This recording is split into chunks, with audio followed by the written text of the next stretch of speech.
quem está nos acompanhando online, pela internet, acompanhando pelo nosso canal do YouTube, né? Comunidade Pão da Vida Belo Horizonte. Se você puder, deixa o seu gostei aqui embaixo, compartilhe para mais pessoas, compartilhe com o seu grupo de amigos, tá? Se inscreva no canal também. Isso é muito importante para nos ajudar a levarmos aquilo que Deus tem colocado no nosso meio para mais pessoas. O endereço também está aqui embaixo, Rua São Manuel, 199, Floresta, Belo Horizonte. Se você quiser nos conhecer pessoalmente, né, quem estiver nas regiões, Belo Horizonte região, será muito bem-vindo. Amém? Irmãos, hoje nós vamos fazer um pouquinho diferente do habitual, né? E até por isso a disposição das cadeiras é mais de uma forma de nos aproximarmos, assim, então uma simbologia para a gente estar junto. Então que, apesar de eu estar aqui sentado, assim, até por uma questão da dinâmica de transmissão do culto, de gravação, mas que não fique concentrado somente no que eu vou falar. Eu vou falar alguma coisa, uma introdução, e se alguém também tiver algo para compartilhar dentro do assunto que nós estivermos propondo, fique à vontade, tá bem? Hoje não vai ser tanto uma pregação, mas que seja um compartilhar. E por que isso? Porque nós entendemos que, como comunidade, nós precisamos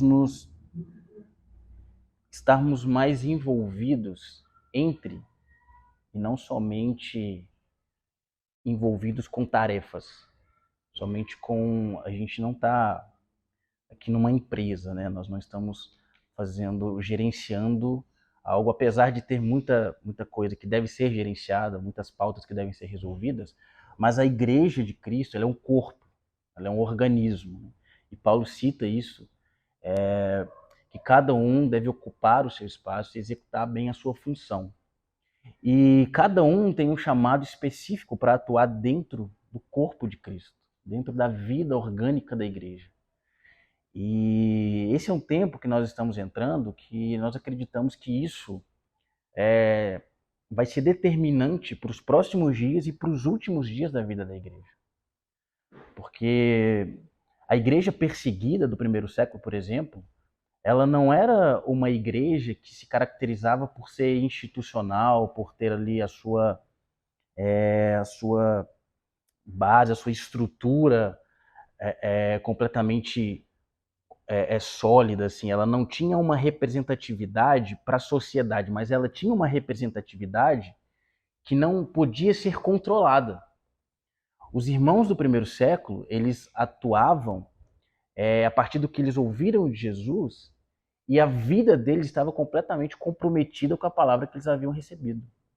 Então, nós temos alguma coisa contra a igreja institucional? Obviamente que não. Óbvio que não. O que nós estamos querendo dizer é que nós queremos resgatar uma essência de vida comunitária.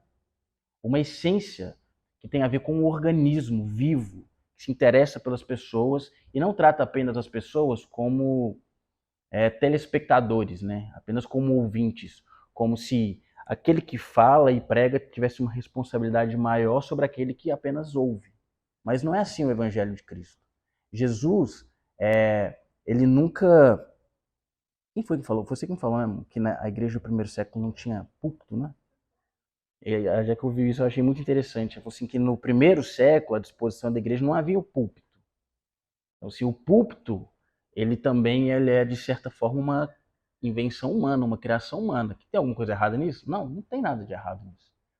Só que a igreja do primeiro século, ela descentralizava essa figura do pastor. Isso foi instituído mais na igreja romana e até mesmo na tradução bíblica. Então, assim, apenas algumas pessoas tinham acesso a uma tradução bíblica, ali no latim, né, Bruno? Quando os sacerdotes, aqueles que estavam à frente, os bispos, eles tinham acesso à linguagem, então eles entendiam o que estava escrito. O resto do público não entendia o que estava escrito. Então, eles só ouviam e concordavam com que aquele, entre aspas, detentor da sabedoria transmitia. Então, e de alguma forma, nós vamos reproduzindo isso pelos séculos, né? pelos tempos, isso vai sendo reproduzido e cada vez mais nós nos distanciamos de uma verdade bíblica. Por quê? Porque existe esse afastamento, né, entre uma ordem que foi estabelecida e aqueles que estão ali como ouvintes. Mas hoje nós queremos trocar esse compartilhar, assim, trocar essa ideia e que possamos sair daqui todos edificados, né? Todos cooperando de uma maneira eficiente. Como introdução, o que eu gostaria de falar hoje também é uma coisa muito interessante, que é o Ano Novo Judaico, né, irmãos? Não sei se todos sabem, mas nós comemoramos o Ano Novo Judaico, é uma ordem para a igreja? Não, não é. Ninguém aqui é judeu, ninguém aqui tem que guardar os mandamentos da Torá no sentido ortodoxo, né? No sentido restrito de guardar a lei como um religioso. Porque nós não somos judeus. Paulo deixou isso bem claro, o Novo Testamento deixa isso muito claro. Porém, eu queria pontuar isso por se tratar de um tempo oportuno, eu diria assim. Então, lá em Levítico 23, a Escritura diz que Deus estabeleceu as festas como festas fixas do Senhor.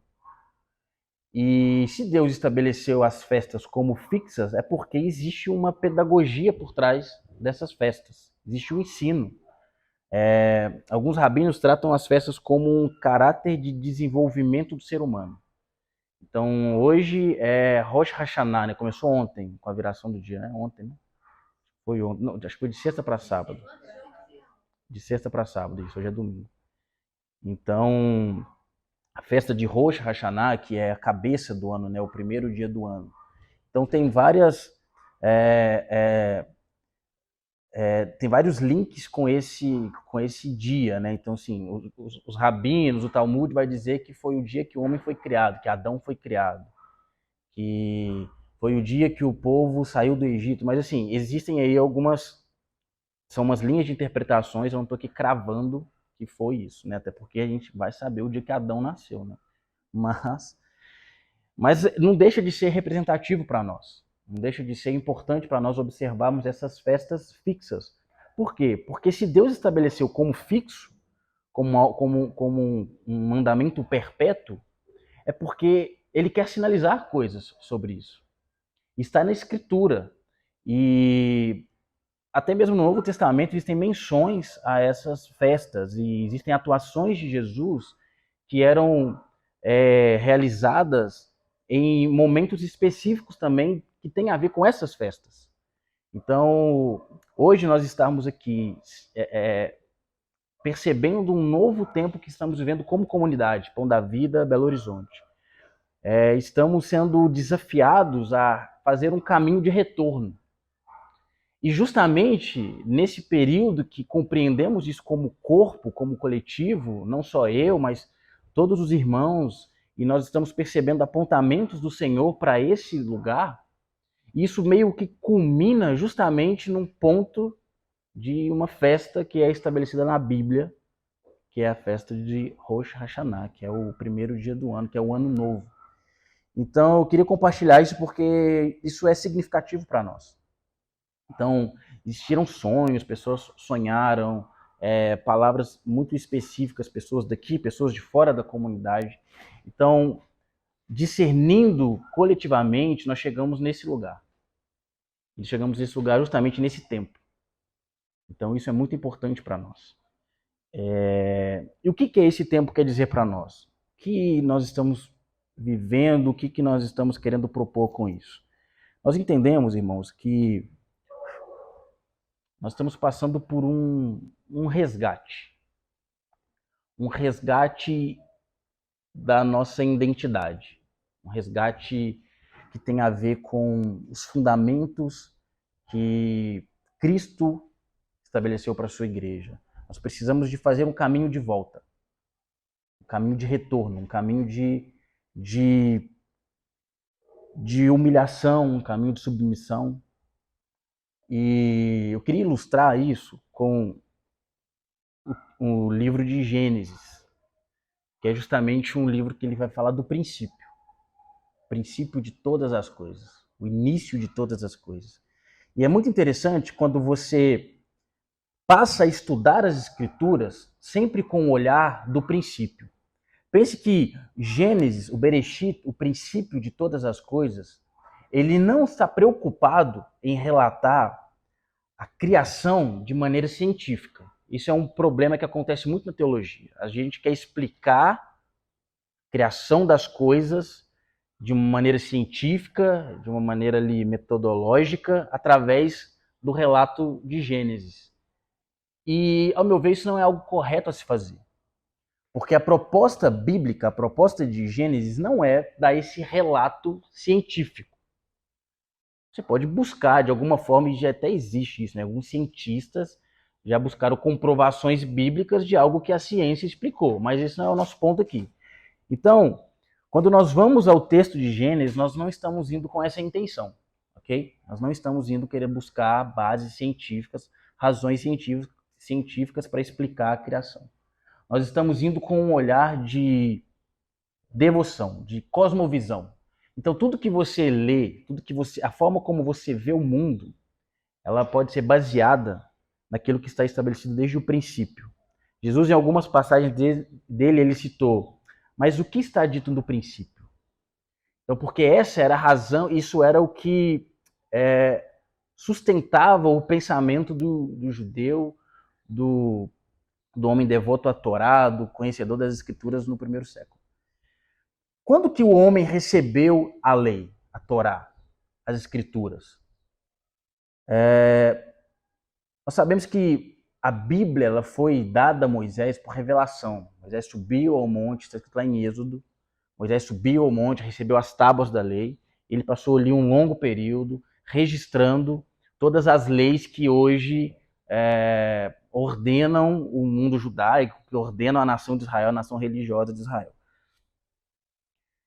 Só que existe algo muito interessante, que é o momento que Moisés recebeu a lei, que é justamente na saída do povo do Egito. Então o povo estava saindo do Egito sem rumo, digamos assim, porque Deus falou assim, para eles saírem, mas eles não sabiam para onde iriam. E quando eles saem do Egito para ir a uma terra que eles não sabiam exatamente onde era, Deus deu essa revelação a Moisés, que são as Escrituras. E é justamente nesse momento de busca, de saber o que fazer, de buscar um objetivo para a vida, de saber para onde está indo, é que eles recebem uma revelação. E essa revelação ela começa com o princípio de tudo. Então, o princípio de tudo diz sobre quem eles eram. Por quê? Porque as nações que, por exemplo, Israel estava dentro do Egito. E o Egito, ele tinha ali as suas normas, ele tinha ali os seus deuses, eles tinham toda a sua convicção era baseada em algo. As nações que cercavam Israel da mesma forma, porém Israel ainda estava ali meio que, mas e nós? Quem somos? Porque a identidade deles já estava tão comprometida, porque já estavam 400 anos como escravos no Egito. Moisés foi o homem que foi criado na casa de Faraó. Moisés ele tinha tudo para ser um faraó. Até o ponto em que ele sai do Egito e Deus dá essa revelação de quem vocês são. No princípio criou Deus os céus e a terra. Essa frase já é muito significativa porque no princípio criou Deus já traz aí a realidade de unidade. Deus é um. Isso já essa simples frase que a gente lê lá no primeiro versículo de Gênesis, ela já é toda a estrutura religiosa de Israel, por exemplo. Porque vocês devem adorar somente a um Deus. Enquanto as outras nações tinham Deus para justificar todas as suas ações, então tinha o Deus da fertilidade, você tinha o Deus da agricultura, você tinha o Deus de várias coisas. Então, ou seja, cada área da vida era movida por um Deus. Israel, ele diz, criou Deus, os céus e a terra. Somente um Deus. Então aí já é toda a base de entendimento do mundo. Ou seja, nós estamos submetidos a um Deus. A nossa identidade está atrelada a um Deus. O princípio da nossa existência está atrelado a um Deus que nos chamou e nos formou para sermos um povo diferente dos demais povos da terra. E através da nossa submissão a esse Deus, todas as nações conhecerão que existe apenas um Criador dos céus e da terra. Então aqui nós já temos o resgate ou a apresentação de uma identidade de quem vocês são. Quem são vocês? Vocês são um povo que serve a um Deus. E todo o relato de Gênesis, nós vemos a criação dos céus e da terra, nós vemos a criação do jardim, a implantação do homem nesse jardim. E aqui começa o que eu queria dizer, que é sobre a nossa vida em comunidade, que ela está relacionada com o propósito do Jardim do Éden. Existe estava lendo um livro, que eu não vou conseguir gravar a referência, mas a Igreja do Jardim do Éden. Você tem que ler isso, ouvir isso. A Igreja do Jardim do Éden, muito, muito interessante assim. Então, abra sua Bíblia lá em Gênesis, capítulo 1. Vamos ler a partir do versículo 26. Diz assim: Então disse Deus, façamos o homem à nossa imagem, conforme a nossa semelhança. Domine ele sobre os peixes do mar, sobre as aves do céu, sobre os grandes animais de toda a terra, e sobre todos os pequenos animais que se movem rente ao chão. Criou Deus o homem à sua imagem, a imagem de Deus o criou. Homem e mulher os criou. Deus os abençoou e lhes disse: sejam férteis e multipliquem-se. Encham e subjuguem a terra. Dominem sobre os peixes do mar, sobre as aves do céu e sobre todos os animais que se movem pela terra. Disse Deus: eis que lhes dou todas as plantas que nascem em toda a terra e produzam sementes, e todas as árvores que dão frutos com sementes. Elas servirão como alimentos para você. Então, primeiro no versículo 26, Deus disse: então façamos o homem à nossa imagem e semelhança. E quando nós ouvimos isso, de Deus fazer o homem à sua imagem e semelhança, nós meio que queremos entender Deus de acordo com os nossos atributos. É como se nós quiséssemos personificar Deus a partir de nós. Então, se Deus nos fez a imagem e semelhança dele, logo Deus é parecido comigo. Porque a gente olha a partir de nós. Deu para entender? Deus diz, façamos o homem à nossa imagem e semelhança. Deus está olhando para a sua natureza perfeita e eterna, e a partir dela ele dá atributos ao homem e diz, façamos o homem à nossa imagem e semelhança, para que ele tenha os mesmos atributos que Deus tem, que a divindade tem, e governe sobre a terra. E nesse princípio, Deus dá ao homem a fertilidade e a capacidade de se multiplicar. A partir daí, ele diz, então encham a terra e a subjuguem, governem sobre a terra. Ou seja, o propósito de governar a terra, a forma como o homem vive sobre a terra, tem a ver com a capacidade dele de ser fértil e se multiplicar. A terra só se submete a um relacionamento. Ela só se submete a uma coletividade. Ela não se submete a um individualismo. Por isso que Deus disse, não é bom que o homem esteja só. Então aqui nós já vemos um princípio da relação. Aqui nós já vemos um princípio da comunidade. Aqui vemos um princípio que a forma do homem viver sobre a terra tem a ver com a capacidade dele de se relacionar, de ser fértil e de se multiplicar. Porque sem isso não faz sentido. A criação ela se sujeita a isso. Ela se sujeita a este princípio. Está dando para entender? Então a partir daqui Deus está estabelecendo o quê? Famílias. Famílias que se unem. O mesmo princípio é aplicado a Abraão.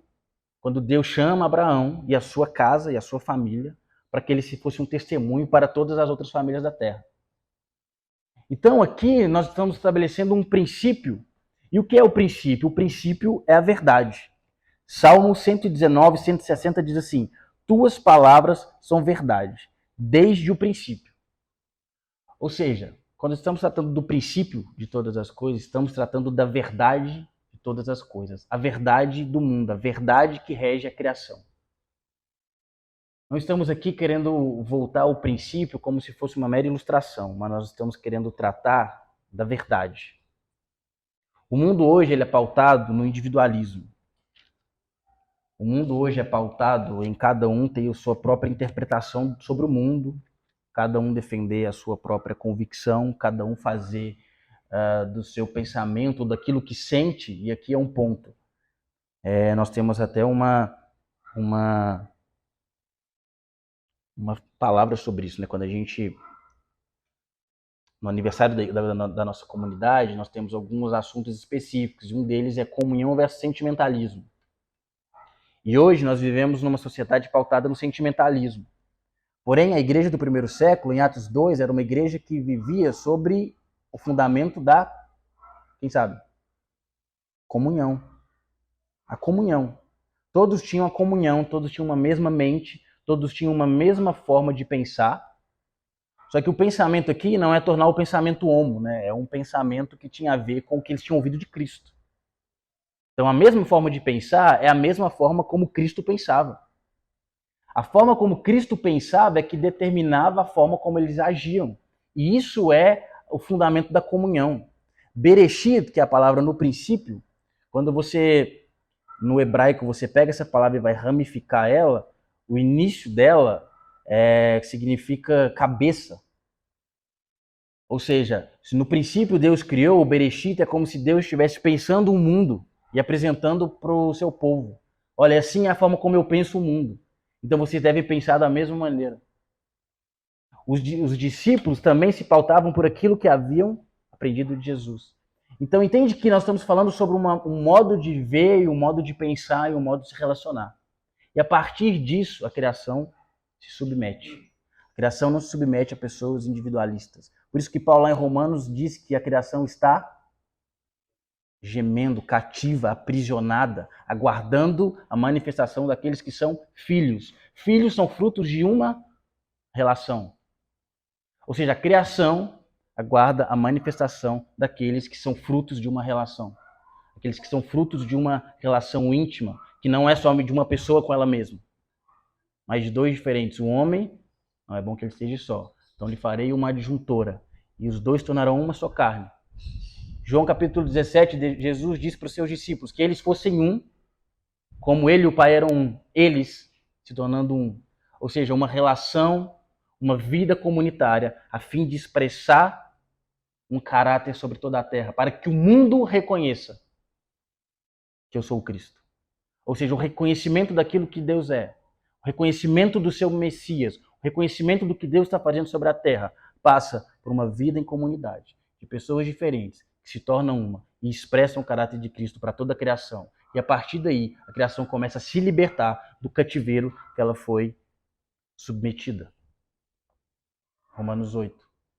A criação foi submetida não por vontade própria. Por que não por vontade própria? Porque Deus criou. A criação está alinhada com aquilo que Deus falou sobre ela. Mas ela se sujeitou por quê? Por obediência ao homem que Deus colocou na terra para que subjugasse essa criação. Mas esse homem pecou. Pecou quando? Quando ele ouviu a serpente. O que a serpente disse? Você deve comer desse fruto. Mas Deus proibiu comer do fruto. Mas Deus sabe, se você comer do fruto, você será como Deus. Vocês acham mesmo que o homem pensava que ele poderia ser como Deus? Que ele poderia ocupar o lugar de Deus? Vocês acham que ele poderia ocupar o lugar de Deus? Que essa era a proposta da serpente? Eu acho que não. Eu acho que o homem não tinha essa presunção no coração de agora eu vou ser como Deus, eu vou ocupar o lugar de Deus. Mas eu acredito que a serpente estava seduzindo o homem no seguinte sentido: olha, você pode fazer as coisas sem Deus. Então, entendeu a diferença? Você será como Deus, ou seja, você pode ter autonomia. Imagine se tudo que Deus te deu fosse seu. Você não vai ocupar o lugar de Deus, mas Deus te deu, é seu. Governe sobre ela, coloque a sua vontade sobre. Entendeu? E a Bíblia diz que o homem viu que estava nu. Aí ele começa a olhar para si. Ele tira o olhar da mulher, ele tira o olhar da criação. Ele perde uma capacidade de contemplar o outro. Ele perde uma capacidade contemplativa. E isso é muito determinante para os nossos dias. A nossa incapacidade de ver ou de se colocar no lugar de outros. A nossa incapacidade de perceber a dor do outro, a nossa incapacidade de perceber as dificuldades das outras pessoas, a nossa incapacidade de sermos comunidade. Porque, trazendo para nós, né, se uma pessoa falta no culto, se uma pessoa acontece alguma coisa, a gente, mas isso tem a ver comigo, né? Isso tem a ver comigo, eu tô falando de mim. E isso é um reflexo de um homem caído. Isso é um reflexo do que o pecado, do que a queda fez com o homem.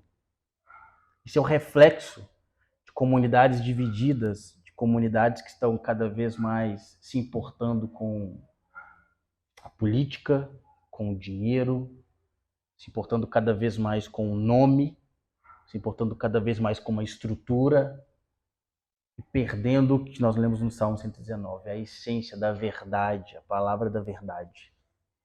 Por quê? Porque essas comunidades, essas igrejas e o modus operandi do homem nesse mundo, ele se tornou pós-moderno, né? O homem ele vai se modelando a cultura.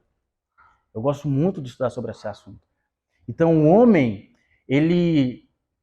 o que é um homem que produz cultura? É um homem que, a partir daquilo que ouviu que Deus falou, e a partir daquilo que ele recebeu de Deus, o homem que produz cultura ele é aquele homem que faz o que é o que ele faz com o que Deus lhe deu. Então Deus te deu algo. Deus te deu uma capacidade de governar sobre a terra. Deus te deu uma capacidade de nomear as coisas. Deus te deu uma capacidade de ser co-criador com Ele, co-regente com Deus. E o que nós fazemos com isso é a nossa produção cultural.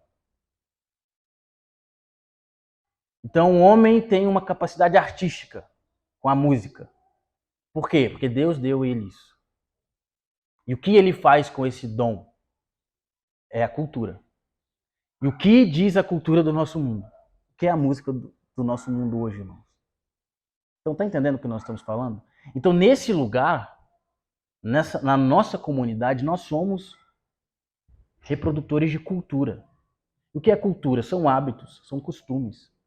E quando nós perdemos o interesse pelo outro, nós criamos um costume de desinteresse. Então, se nós reclamamos mas as pessoas não têm muito interesse no culto de manhã, é porque, de alguma forma, nós estamos reproduzindo algo que Deus nos deu de forma errada. É porque nós estamos desinteressados por aquilo que Deus colocou no nosso coração. Deu para entender isso? Então, qual que é a nossa ideia? De por que nós estamos aqui? Por que nós nos reunimos domingo de manhã aqui no bairro Floresta, rua São Manuel 199? Por que nós saímos todo dia de casa de manhã para virmos aqui e cantarmos ao Senhor? E às vezes a gente pode ficar se perguntando, né? Mas qual é o sentido disso? Por quê? Eu nem gosto tanto de fulano, eu nem me dou bem com esse, eu nem converso com Beltrano, aqui acho que todo mundo se dá bem. Mas em algum lugar as pessoas falam assim, mas eu sabe, não converso com o cara, tem um papo ruim, mas tem que ir lá garantir minha salvação. Será que é isso? Será que Jesus, será que Deus enviou o seu filho para morrer na cruz, nos salvar para isso? Para esse recorte de vida? Nossa vida se resumia a isso? A batermos um cartão numa igreja? Eu também acredito que não. Eu acredito que Deus nos chamou para um novo modelo de vida, que é um modelo que ele estabeleceu desde o princípio. Por isso que nós começamos falando sobre resgate. Então, eu fiz essa pergunta, né? Por que nós estamos aqui? E foi o que eu comecei dizendo, porque além de um princípio, é a verdade. É a verdade sobre cada um de nós. É a verdade que mesmo que nós talvez não vejamos, é a verdade sobre nós. A Priscila estava até brincando ali, mas quando o Bruno começou a ministrar aquela música, ele... Como é que fala? Quem tu és, quem eu sou? Quem eu sou e quem tu és. E ela falou assim, essa parte é a crise existencial, né? Agora, quem tu és, quem eu sou. E isso é o que pauta a vida do ser humano, né, irmãos? Mas quem eu sou? Mas por que que eu tô aqui? Sabe quando a criança começa a entrar naquela fase das perguntas? Mas por que isso? Mas por quê? Por quê? Então, assim, dali até o fim da vida, essa pergunta vai, né? Mas por quê? Primeiro ela começa perguntando pro pai e pra mãe. Mas por quê, mãe? Mas por quê? Mas por quê? Por que eu tenho que tomar esse remédio? Daqui a pouco ela começa a perguntar para os de fora, né? Mas por que isso? Daqui a pouco ela começa a se perguntar para dentro de si mesma, né? Porque ela já não encontra mais um lugar. E quando ela começa a perguntar para si mesma e não tem mais o que responder, então esse é o drama humano. Esse é o drama da humanidade. Por quê? Por quê? E por quê? E por que estamos aqui? Porque é a verdade. E esse é um ponto que nós precisamos de aprender a lidar com a verdade. E a verdade, ela é muito. A verdade, complicado de falar sobre a verdade, né? Mas assim, não quero ser filosófico, mas as escrituras apontam a verdade para uma pessoa, né? Eu sou o caminho, a verdade e a vida. Jesus.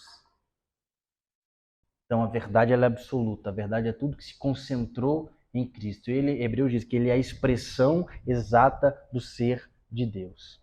Ele carrega toda a verdade, todo o mistério do cosmos, todo o mistério da ciência, tudo está concentrado em Cristo. E Cristo se expressa no meio da comunidade, no meio da vida dos outros. Lucas 17 diz, mas eles começam a perguntar para Jesus, né? Mas onde vai estar o teu reino?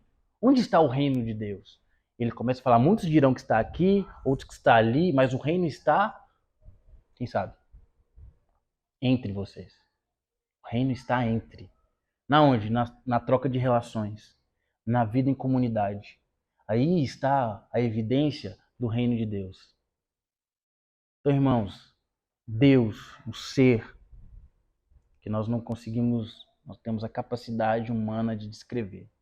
As escrituras vão chamar de onde habita a luz inacessível, né? E nós cantamos sobre a luz aqui hoje. Uma luz inacessível.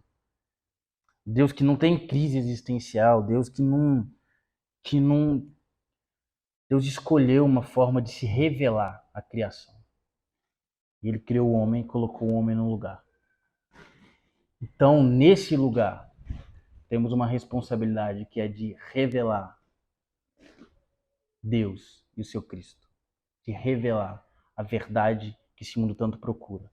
Não a partir do meu conhecimento, não a partir do tanto que você é PhD em Bíblia ou em qualquer outro assunto, mas da responsabilidade, do compromisso que você tem com a palavra que te move. Seja para qualquer área da vida. Porque no princípio Deus não colocou o homem para ser um bom teólogo ou aprender tudo sobre ele. Mas ele colocou o homem primeiro, alguns dizem que como um jardineiro, né? Para cuidar do solo. Então, este é o princípio fundamental que nós queremos nos aproximar hoje e tentar ilustrar para que a gente possa trazer também para a nossa realidade como igreja. Não ficarmos no abstral, mas pensarmos que Deus criou o homem, a sua imagem e semelhança. Deus encheu esse homem de atributos que tem a ver com ele mesmo, com a natureza dele. Então vamos entender a nossa imagem, vamos entender o nosso propósito quando tirarmos os olhos da nossa nudez e olharmos para aquele que nos criou, numa posição de submissão, humilhação, através de Cristo, porque só Ele é o caminho que leva a essa verdade da vida. Amém?